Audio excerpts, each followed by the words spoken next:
జయ శ్రీరామ్ జై హనుమాన్. శ్రీమద్ రామాయణము సుందరకాండ 44వ సర్గ ప్రారంభము. అందరికీ కూడా చిన్న మనవి, అందరూ మన సనాతన ధర్మం యొక్క యూట్యూబ్ ఛానల్ని, ఫేస్బుక్ పేజీని లైక్ చేయగలరని మనవి. అలాగే ఈ వీడియోలని మీ స్నేహితులకి వాట్సాప్ గ్రూపులలో కూడా పంపగలరని చిన్న మనవి. ఇక మన రామాయణంలోకి వెడదాము. ఓం శ్రీ మహాగణాధిపతయే నమః. శ్రీ మహాసరస్వత్యై నమః. శ్రీ గురుభ్యో నమః. హరి ఓం. ఓం శుక్లాంబరధరం విష్ణుం శశివర్ణం చతుర్భుజం ప్రసన్నవదనం ధ్యాయేత్ సర్వవిఘ్నోపశాంతయే. అగజానన పద్మార్కం గజాననమహర్నిశం అనేకదం తం భక్తానాం ఏకదంతముపాస్మహే. గురుబ్రహ్మా గురుర్విష్ణుః గురుర్దేవో మహేశ్వరः. గురుः సాక్షాత్ పరం బ్రహ్మ తస్మై శ్రీ గురవే నమః. అఖండమండలాకారం వ్యాప్తం ఏన చరాచరం తత్పదం దర్శితం ఏన తస్మై శ్రీ గురవే నమః. అజ్ఞానతిమిరాంధస్య జ్ఞానాంజనశలాకయా చక్షురున్మీలితం ఏన తస్మై శ్రీ గురవే నమః. యా కుందేందుతుషారహారధవళా యా శుభ్రవస్త్రావృతా యా వీణావరదండమండితకరా యా శ్వేతపద్మాసనా యా బ్రహ్మాచ్యుతశంకర ప్రభృతిభిర్దేవైः సదా పూజితా సా మాం పాతు సరస్వతి భగవతి నిశ్శేషజాడ్యాపహ.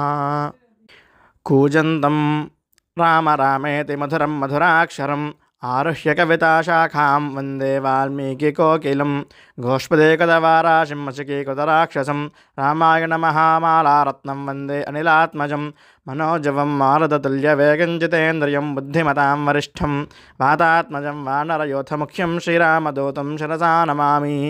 వైదేహీ సహితం సురద్రుమతలే హైమే మహామండపే మధ్యే పుష్పకమాసనే మణిమయే వీరాసనే సుస్థితం. అగ్రే వాచయతే ప్రభంజనసుతే తత్వం మునిభ్యః పరం వ్యాఖ్యాతం భరతాదిభిః పరివృతం రామం భజే శ్యామలం. నమోస్తు రామాయ సలక్ష్మణాయ దేవ్యై చ తస్యై జనకాత్మజాయే. నమోస్తు రుద్రేంద్రయమానిలేభ్యో నమోస్తు చంద్రార్కమరుద్గణేభ్యః. శ్రీరామ రామ రామేతి రమే రామే మనోరమే సహస్రనామ తత్తుల్యం రామనామవరాననే. ఓం శ్రీ మహాగణాధిపతయే నమః. శ్రీ మహాసరస్వత్యై నమః. శ్రీ గురుభ్యో నమః. హరి ఓం. ప్రహస్తుని కుమారుని పేరు జంబుమాలి. మహా పరాక్రమవంతుడు. రావణుడు జంబుమాలిని సైన్యసమేతముగా హనుమంతుడిని వధించి రమ్మని పంపించారుట. జంబుమాలి పెద్ద శరీరముతో అతి వికృతంగా క్రూరంగా ఉన్నాడుట.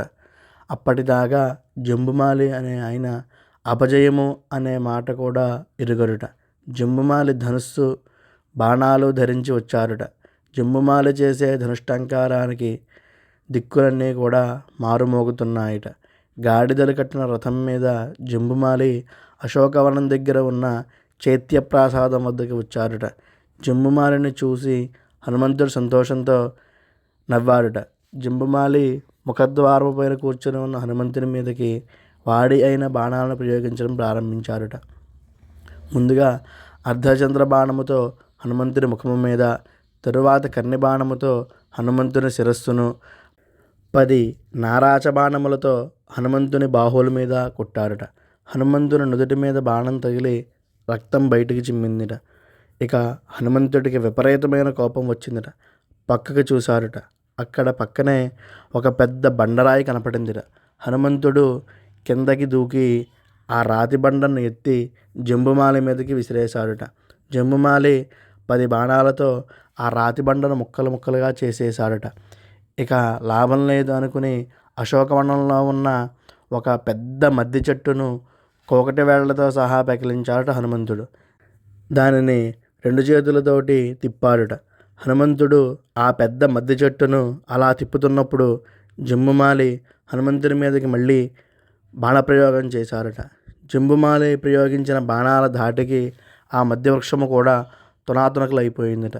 తరువాత జంబుమాలి హనుమంతుడి భుజమును 5 బాణాలతోనూ, వక్షస్థలమును 1 బాణంతోనూ కొట్టారుట. ఒక పరిఘను హనుమంతుని మీదకి విసిరారుట.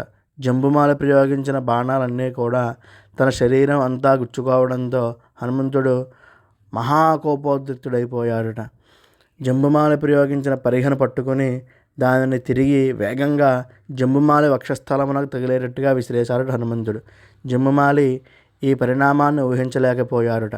ఆ పరిఘను వాలించడానికి కనీసం ప్రయత్నము కూడా చేయలేదుట. అంతే, ఇక ఆ పరిఘ జంబుమాలిని బలంగా తాకిందిట.